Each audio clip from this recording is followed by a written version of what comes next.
everyone and welcome back to my channel BethChatsBooks with me, Beth. So today's video is going to be 25 bookish facts about me. I only got back yesterday from my holiday from Corfu, so I thought it would be the best way to kind of do a lightish book tag to get back into it because I haven't had enough time to film since I've been back the June book hauls. So they will be happening. Part 2 and part 3 of the June book hauls will be coming up, and I've also got 2 book reviews coming up soon, but I thought we'd just do this so that I can get back on the radar and tell you guys all that I'm back. At the moment I'm in the conservatory, it's very hot, I'm sweating, I'm getting a sweaty upper lip, so I'm going to make this kind of as quick as possible even though it is 25 bookish facts about me. If at any point during the video I look down, it's because I've kind of got some reminders in my little book journal to help me remember all the facts that I wanted to for you guys. And the boys are currently in the back garden, so if anybody's walking past, don't be alarmed.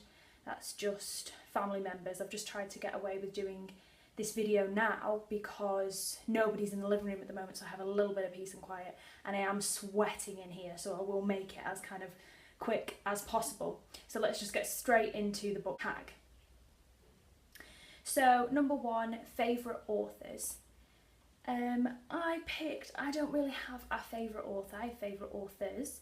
So I've picked a couple at the moment. Now I haven't read the biggest array of things in my life, although I am a fast reader. So these might sound kind of familiar, they might change over the years, but I thought it'd be really interesting to just say a couple at the moment that I really enjoy. So some of them is obviously the Brontes, in particular Charlotte Bronte is my favourite because I love Jane Eyre, but I do love Wuthering Heights as well, and I haven't really read any of Anne's works. I've read Charlotte and Emily, so hopefully if I read Anne's, she might also be like her other 2 sisters and be some of my favourite authors. I also like Ian McEwan. I really loved Atonement. I thought On Chesil Beach was lovely, and I have mentioned in my last book haul that I've got Nutshell, so I do kind of like a lot of what he reads, and hopefully that will continue in the future. I love Sarah Waters. I love her LGBT themes. I particularly read A Night Watch, I think it was called. I really enjoyed that. I really enjoy books set around the World Wars, so that one was very interesting for me, and I'm kind of working my way through the rest of her stuff at the moment, but she was instantly one of my favourites as soon as I read that book. I loved Revolutionary Road, so Yeats, I want to read more of his. At the moment a lot of these authors that I'm mentioning I haven't actually read all of their works or a massive majority of their works, but they're authors that I've really enjoyed that I want to read a lot of works of. Sarah Perry as well, because I read The Essex Serpent recently and I thoroughly enjoyed that. It was a 5-star read, so these are a couple of the ones that I like. So question number 2, favourite genres. Again, I don't have a favourite genre, so that's why I've called it favourite genres. And my favourite genres are historical fiction. I really enjoy that. After doing a history and English degree, I like to be able to kind of merge the literary world with history. And so certain periods like the World Wars or modern history, if it's set in that period, I really enjoy that. But I also like other periods that I haven't really learned so much about, so that I can learn a lot. So yeah, historical fiction. I'm also a big sucker for the classics, obviously being an English lit student. I'm slowly working my way through them. I've done a big chunk considering I'm 21, but I would like to get to do a lot more, so hopefully I can start ticking off the classics list. If anybody's got any recommendations of classics that they like, I've only kind of read the preliminary sets of classics, like your Brontes, not really touched much of Hardy, so if anybody likes Hardy and can recommend me any. I've done Dr. Jekyll and Mr. Hyde, and a few others, but not really a very excessive list, so if anybody could recommend me ones to next start with, that would be great. And also I've put here darker books. Now I like ones, I don't like horror, I really don't like horror, but I like ones where there's a bit more of a psychological thriller, character development, maybe some kind of discovering mental illness, learning about people's inner psyche. I did psychology at A-level and I'm still very fascinated by the mind and the brain and how people operate, so those kind of books really work for me. I like relationship dynamics in books and maybe the disruption of certain relationships, husband and wife, brother and sister, family relations, all of that stuff, and I do like a bit of sprinkling of drama in that, so they're my kind of favourite genres. Question number 3, paperback or hardback?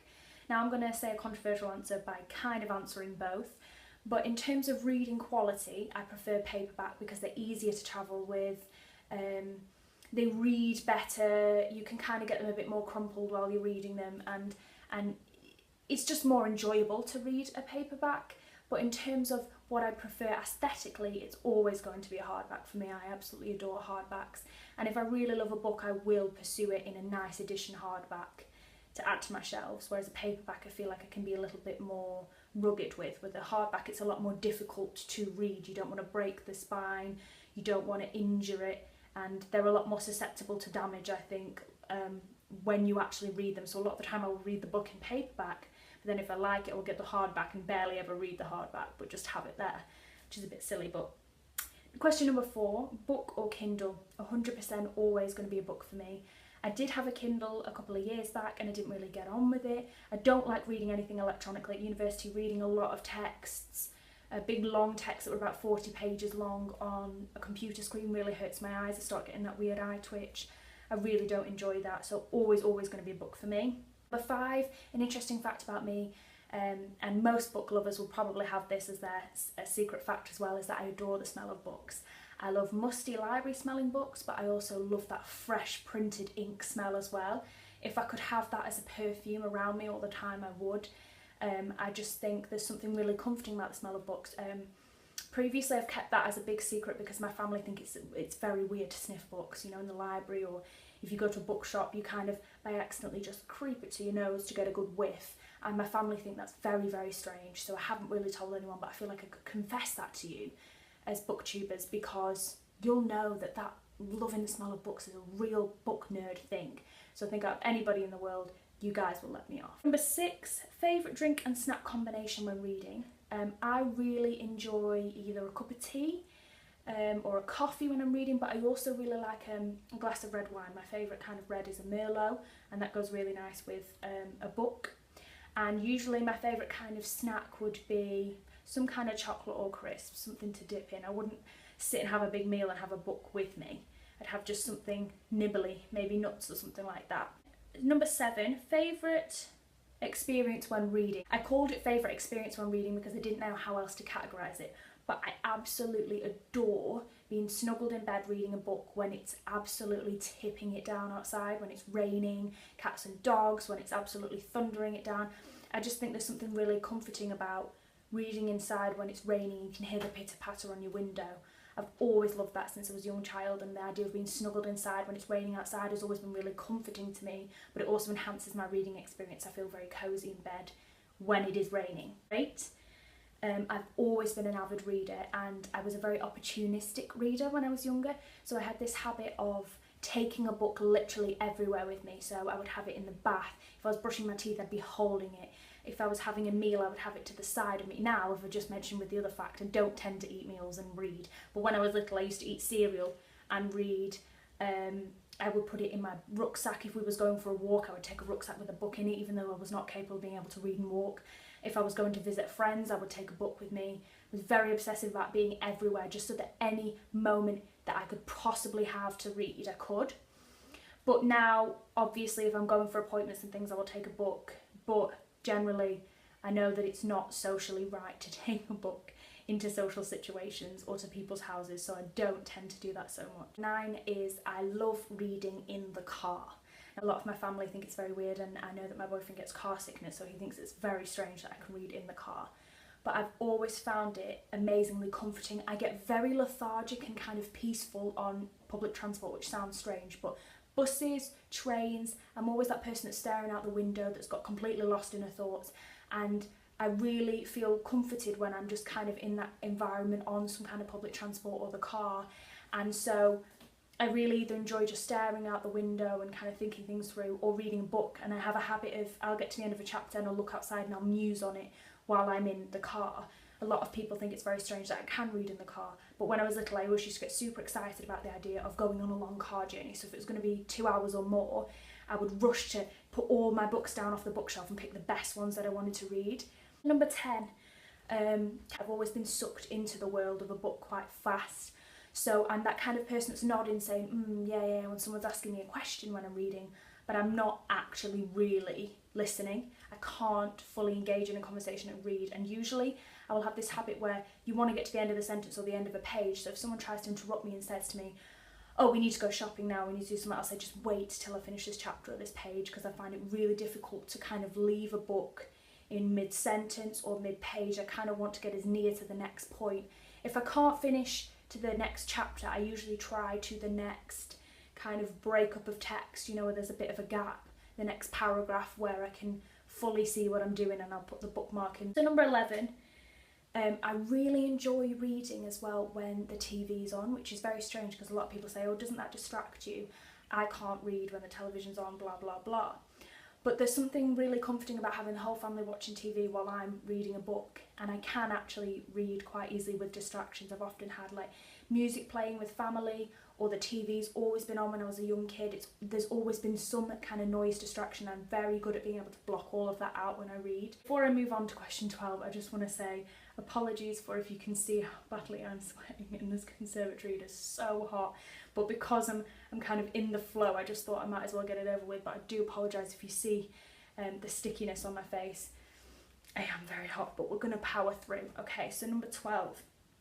My favourite reading companion, now that will always be my cat, Archie.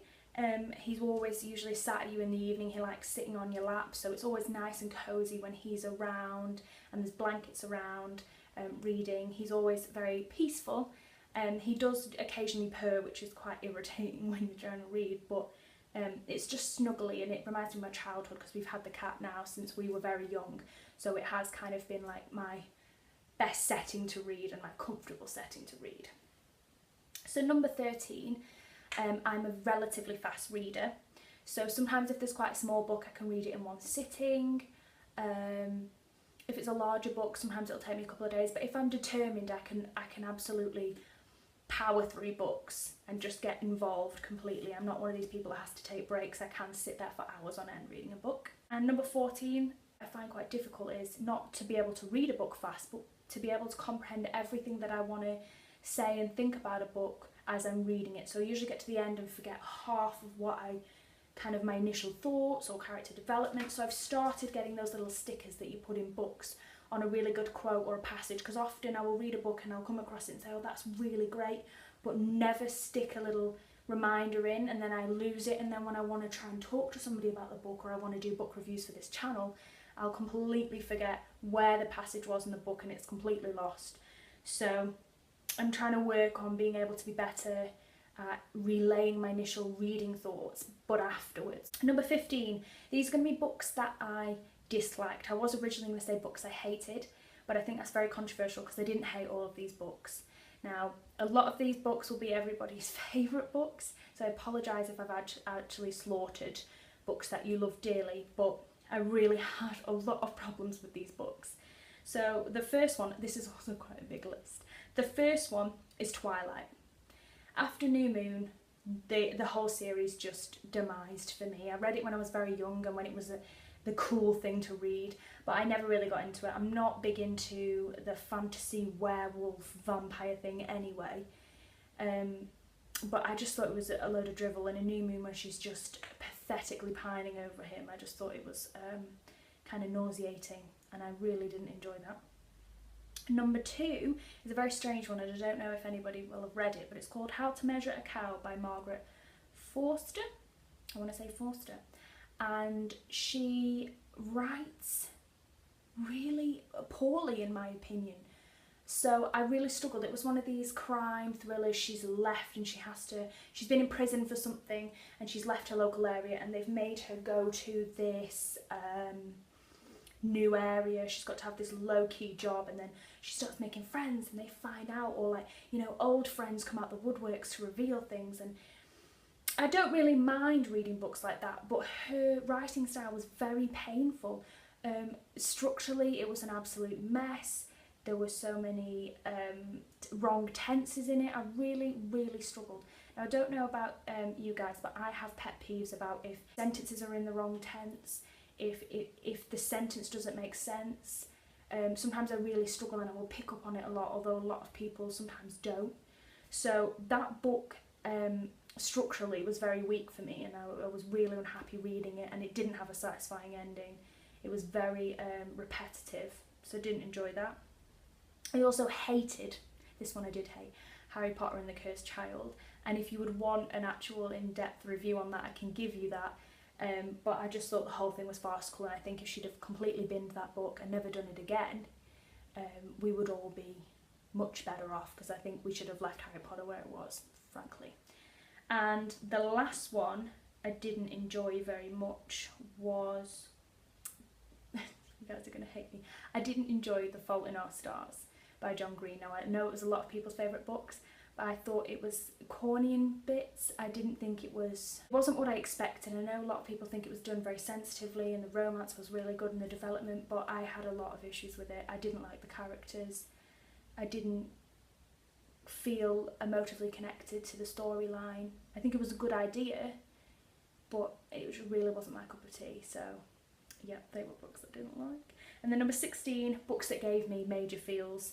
The Book Thief by Marcus Zusak. I absolutely adore both the film and the book. I think it's very sweet. It's also really sad in parts, but it definitely gives you that and I love that Death narrated it. I thought that was really, really interesting twist. Little Women by Louisa May Alcott. Now, Beth in the novel is who I'm named after, so I have a little bit of a soft spot for the book. I think it's very sweet. The sisters' storylines are very interesting, they're very unique. It's just a lovely little story to read in your teens, and I'm really glad that I did read it in my teens. It just gives you all the kind of warm fuzzies.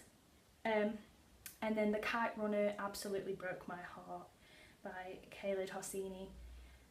It's just devastating. It makes you feel angry and sad and heartbroken, but it's just so beautifully written. Khaled Hosseini is a very talented writer, and I adored that book at the same time as having so many feels, so it was great. Then I've also got a category of some books that broke my heart.